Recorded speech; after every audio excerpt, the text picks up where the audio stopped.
So I guess we're doing this now.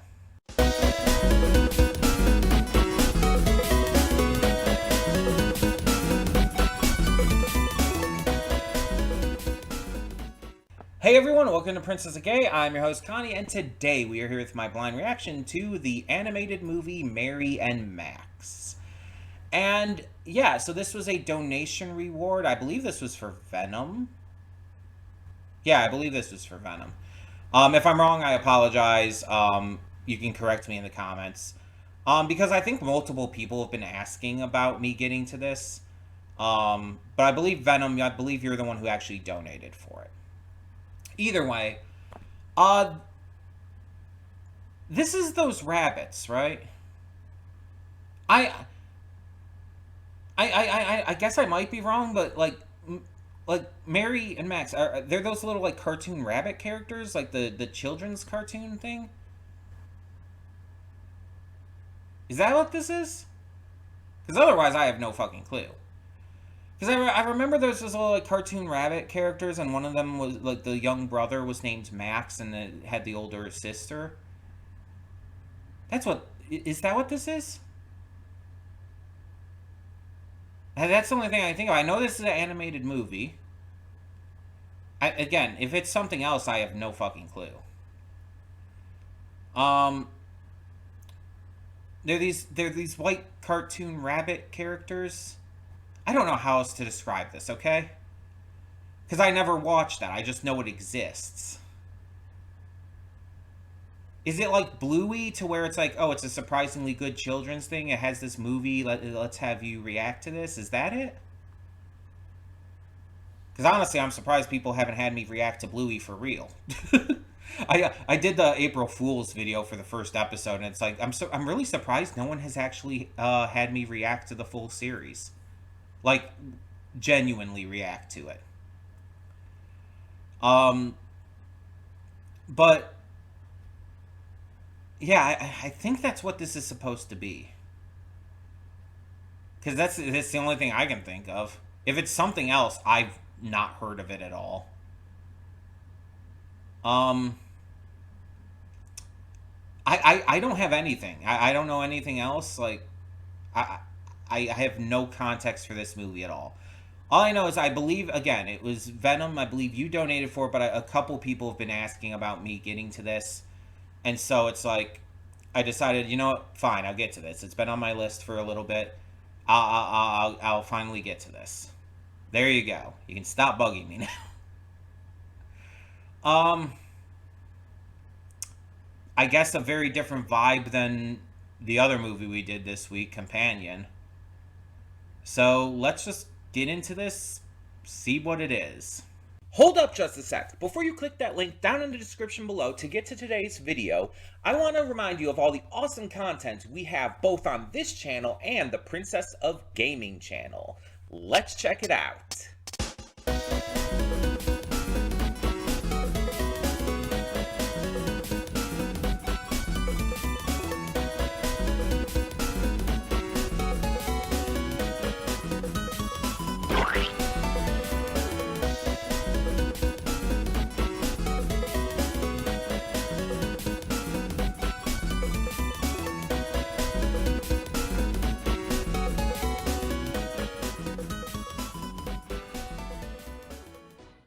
And we are back, and we'll begin with spoilers in 3, 2, 1, now.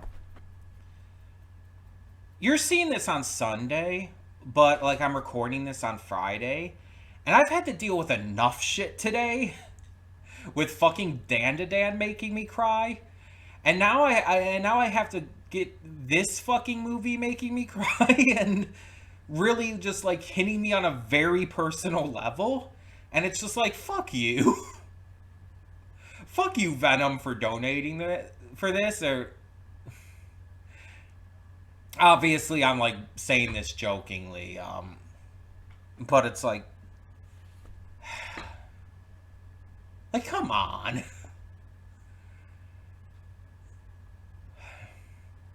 This movie like was obviously phenomenal. It really got me super invested. And funny enough, I like wasn't even crying at the end there specifically because like seeing him like laying there or sitting there like dead, but with that that big genuine happy smile on his face, having finally found peace and genuine happiness in his life after so many years of like pain. It's like I wasn't sad in that moment. I was like it was sad to me that like Mary and him never got to meet in real life, and like she only arrived there like after he had already passed away. But I still felt happy that he found happiness in the end, and that he got to live his life and go out with a smile on his face. And you could tell that Mary was happy too. That the friends she made, who that she had a falling out with because of her careless words, also found happiness in the end, and that she found happiness too. And she saw how much he cared for her with like all the letters and everything on the ceiling, the picture that she drew of herself, the bottle of her tears. She saw how much she meant to someone else, and like that meant a lot to her. Also, Len is the MVP for saving her from killing herself. Because I was actually, I don't know how well it. As someone with ASD, I don't know, I never know how well I'm emoting. And I'm always worried that I'm not expressing myself well enough. Um, I feel like I don't express myself in the same way that other people do. And I've talked about this before with like just other reactors. I'm not as like emotive as a lot of these other reactors can be. You watch like Sort of Stupid or Blind Wave, and they have bigger reactions. They have louder, more intense reactions to things. And sometimes I can have big reactions to certain things. Sometimes I get loud, but it's not as common with me. And so I always worry that I'm not expressing myself well enough. Probably my biggest worry in terms of doing these videos. That I'm not getting my thoughts out well, that I'm not expressing myself well, that you guys can't tell what I'm really thinking. And that's why sometimes I tend to over explain things or repeat things, because my mind just like overcompensates for my own fears, my own anxieties over it. And it's hard. It's really hard to live like this. And I've been like this my entire life. It's not just been since I started doing YouTube. It's been in school and everything. It's it's hard. And so I don't know if my thoughts during the scene where she was like going to commit suicide got through completely clearly. Like from my perspective, I feel like I got like really quiet at that scene, and like even when I said like is she going to die like without ever having met him or without ever seeing the package, knowing that he wrote back to her and everything. It's like I feel like I said that very quietly, like I was like holding, almost trying to hold that thought in and not actually verbalize it. I have no idea how that came across to you guys watching this. I don't know how if my emotion got through there, but I was on the verge of like having a breakdown, like Max has. I was on the verge of like just like really going into full panic mode, and if it had actually happened, I would have broke. I absolutely would have broke. I know that for 100% certain because I was already on the verge. When when Len saved her and came to the door and everything, it genuinely like if it felt like I had not breathed in 100 years, and I was just able to take my first breath again afterwards. It was the most freeing feeling like ever. And it's a feeling I've experienced before with like other media and whatnot. It's a feeling that I've had. It's not like this is the first time I've experienced that, but it just it was the biggest relief because I was so fucking scared that that was where it was going to be, that it was going to end in tragedy. Um, Especially because I didn't know like how this was based on a true story and everything. Like I said at the beginning, I did find out though. I looked it up. Apparently, the writer director of this based it on like a pen pal experience he had with someone living in New York because the writer director is from Australia. Um, so it's kind of inspired and based around that. So it's not like directly a true story. It's just inspired by something that really happened to him. Um, Maybe it's not to every single degree of this, but you know. But like obviously there's a lot in this, and I mentioned this during the reaction. There's a lot in this that like very specifically hit me on a personal level as someone with ASD. I talk about my autism often enough because I tend to be very open. like like Max could in those letters, I tend to overshare. Um and I I don't make it a secret by any means. It fuels a lot of who I am, and it's something I wouldn't call I wouldn't say I'm proud of exactly, but it's not something that I hate about myself either. Like there's certain moments where it does bother me because it does affect the way I live. It's just there's no way to deny that. It absolutely affects my everyday life. But like is made very clear by this movie, it's also not something to be cured. This is not something that you need to try and find a fix for. It is a part of who we as autistic people are. And it is something we have to learn to live with and find workarounds for. And different people have different workarounds, different people find different ways to live with it, and it's not always going to be the same. There is no one size fits all for this kind of thing, for any kind of mental disabilities, disorders, etc.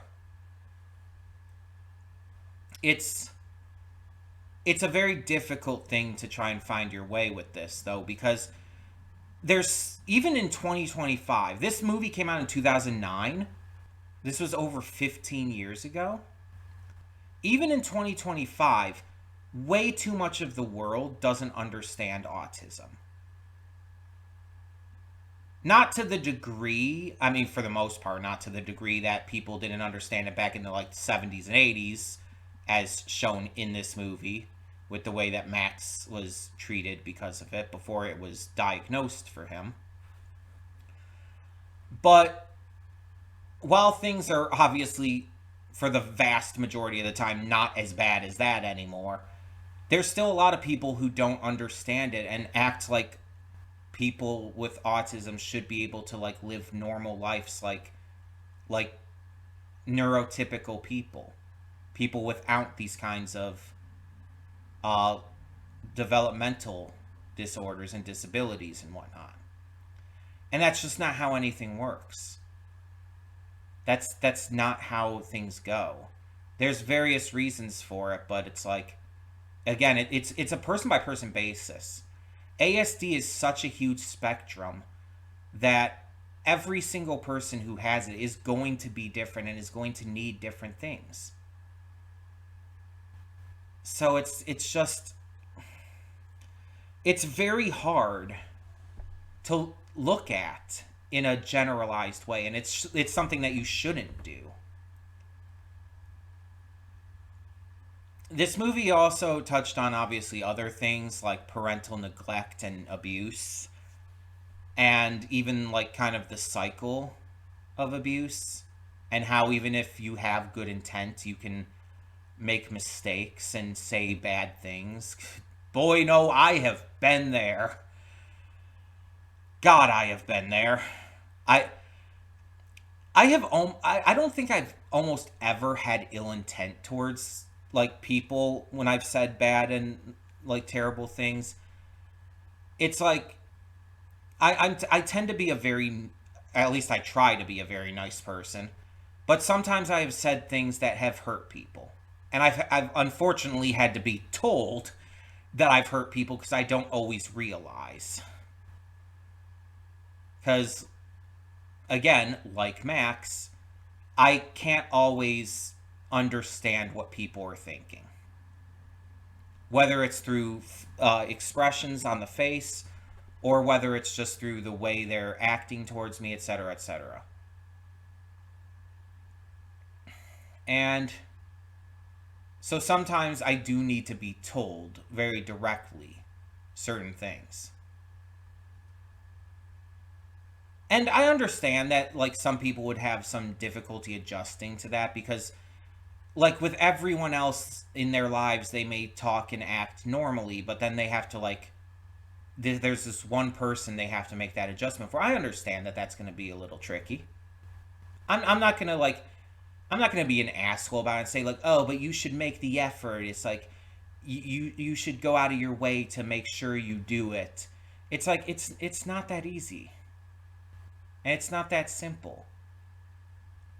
And I'm not going to be an asshole about it. I'm not going to be like mean to someone cuz they have trouble with it. As long as they're trying, that's what counts. If they mess up and make mistakes, if they have trouble with it, that's fine. It's the same thing with me being trans. I always say this, but if someone who just doesn't know me misgenders me, I do not care.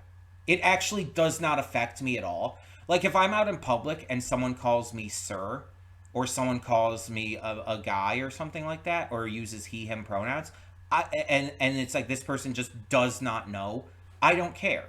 Because I don't wear this, I don't hide it, but I also don't like dress like in dresses and blouses and stuff constantly. I don't tend to wear makeup most of the time.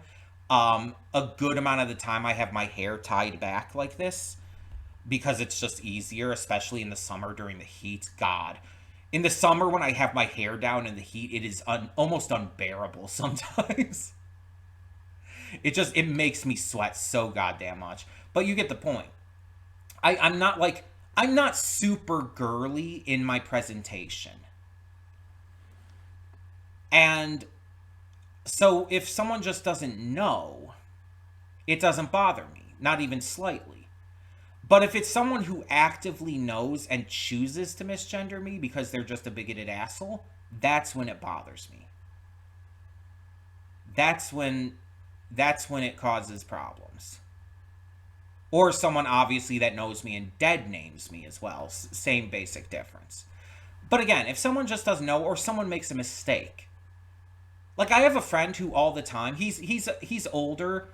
We play board games together every week, every other week or so. And he'll sometimes accidentally use he him pronouns or whatnot for me, but he almost always corrects himself right after. And he's very well meaning. He's a very good guy.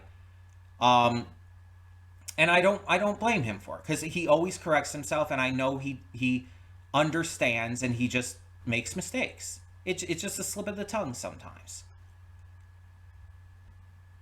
So it's like, yeah, you just but at the same time, sometimes those mistakes and those moments of like miswording something or like even if you have good intent saying something that you don't realize is hurtful, it can hurt. And sometimes autistic people like myself can take that way too much to heart, as we see here like with what she says about curing him, about trying to find a cure for autism, even though he had told her before that he doesn't view it that way, that it makes him angry, it makes him upset when people talk about it that way to him. And she genuinely didn't mean like anything negative. She had no ill intent. She probably because of the medical system and how it like how she was taught and everything, she probably viewed it that way because of that, and was, you know, she put that in her writing over, like, maybe forgot or just didn't think about it over what she knew about him. And it's a very, very tough kind of thing. And she was genuinely sorry, but not hearing back from him caused her to spiral into a depression. It broke up her marriage and everything. Although her husband also, like, I guess realized he was queer and ended up falling in love with his pen pal. So there's that. But it's like, I mean, he could still be bi or pan. He said he still loved her, but just he couldn't keep with that for her. He couldn't keep up with her while she was drowning in her depression. And he even said, it's like, I'm sure you didn't even notice I packed up. She had completely lost track of everything. She wasn't even, like, paying attention to him or anything anymore. And he wanted to still be friends, and it never really tackles if that ever does happen, if they ever do, like, reconcile. But I kind of hope, or I kind of want to believe that they did. Especially after finding this happiness in the end. I really hope that she was able to, like, write back to him and reconcile with him. That's just it's just, I want to believe that. It's a nice feeling too. The ending is so bittersweet, but it's like it feels like the proper conclusion. I hate to say it, but it does. Because the message, the poignancy, the heart of it all, I feel like gets through a little better with the ending the way it is. I really, really liked this movie, but it also really, like, emotionally ass fucked me. It really, like, upset me, but also, like, made me kind of cry out of happiness too. And just like, oh, my emotions are all over the place today. It's a very heavy movie. And the funny, okay, I won't say the funny thing because that's kind of the point. The wild thing is, I looked up this movie briefly because, again, I wanted to see if, like this movie has such a stacked cast. Toni Collette, Philip Seymour Hoffman. It's like, jeez. But as I looked it up and to find out, like, a couple things out, and that's what I knew about the writer director basing this off of his own experiences. Um, but I shit, where was I going with this? Wow, my mind just completely blanked out. Um, oh fuck, what the hell? I was looking up the cast. I was looking up other stuff about it.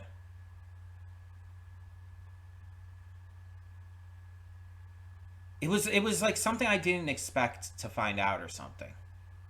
Hold on, maybe, like, going to check the page again will help me remember. Wow, talk about a moment where my mind completely just slips away from me.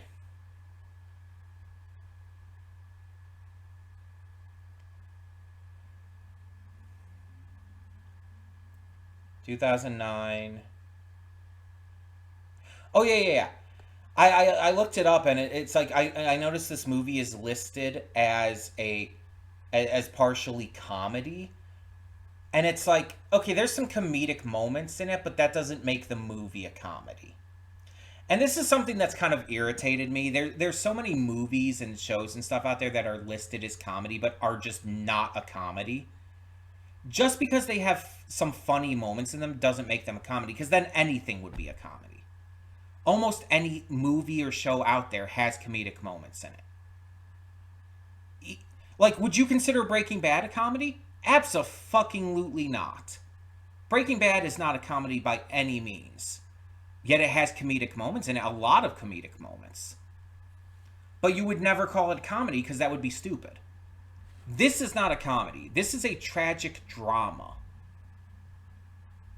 Like, again, there's comedic moments, and obviously it's told through stop motion and everything. But it is by no means, in no way, a comedy. Also, apparently this was Adam Elliott's very first project, and apparently, according to this, every single one of his films is what he refers to as a clayography, which is claymation mixed with a biography. Um, Basically, all of these films coming from his experiences and being based on it. I want to see what other work he's done here. Okay, so his first short film came in 1996, a film called Uncle. Then he had his in 97/98 he had a film called Cousin, which was his first professional film funded by the Australian Film Commission. In 1999, both of those were shorts though, short films and all. He had another one come out called Brother, which, and these, because of the title convention, ended up like being seen as a trilogy. In 2003, he had another short come out called Harvey Crumpet. And then in 2009, this was his first feature film. And it actually premiered at Sundance, which, that actually does make a difference. That does matter. His most recent short, apparently is called Ernie Biscuit. Oh! Oh, I've heard of that one. Okay, so he did Memoir of a Snail. I've heard of that. That was a big one. Wasn't that like nominated for Movie of the Year or something? Or maybe Animated Movie of the Year? Apparently that's his most recent one. It came out in 2024. Oh, that's a big one. Um because it's like that's super well known and did super fucking well. Okay. I heard about that. That's actually one I knew was claymation. Um I okay. So I've never heard of this one, I guess, but oh, also that reminds me. Wow, my autism is really showing. They're getting distracted super easily. I wanted to look this up because I mentioned like in the pre-thoughts, I thought this was like the rabbit thing. What is that? Children's cartoon rabbit. That's all I got. Oh wow, it came up right away. Max and Ruby. That's what I was thinking of. And I see why I got it confused. One of the characters was named Max. I was correct. Max and Ruby. So it's not Mary and Max, it's Max and Ruby. Okay, I was very close. I had the right idea, just one of the names was wrong. That's what I was thinking of. Yeah, I'm looking at it right here. It's like that is 100% it. Yeah. That's Canadian, actually. That's not Australian, that's Canadian. Um, yeah. Okay. Um, well, that mystery is solved. um, what a wild movie. Also, I haven't really gone into this. I've just like talked about like how I connected with Max here and everything in terms of the autism. Just in terms of its portrayal here, like this might be one of the best portrayals I've seen of autism in anything. Because not only does it like specifically label it as such, but it actually it goes out of its way to explain it, to give some typical symptoms, to express what it means and how it affects someone's life, and so on and so forth. It goes so far out of its way to not only showcase autism in a very sympathetic light, and to showcase like a very likable character with it, but to explain it in a way that will help people understand it and allow people to really get what it's about, to really like be able to understand it better, for just a lack of finding another way to put it. Um, this kind of movie is important for that because like there's autistic representation in other shows, and then there's characters in shows who you can very much read as autistic even if it never directly states it. But very rarely does it actually go into that. Does it actually like make that not only a massive point of the character, but actually go out of its way to explain what it means, what it involves, and how it affects someone's life. It's just like, wow, this was good representation for that. Um it just felt like there was so much like heart and love and care put into this film. And I really like appreciate and love that. I'm probably gonna have to like really think about this. I'm not going to like preemptively say like, oh, this is another one of these perfect movies. I'm not gonna preemptively say that because I don't know. There's a few things in here I maybe feel like could have been done maybe a little differently. I'm gonna really have to think about it. I don't think it's perfect for me. I don't think it's one of those few perfect movies in my opinion.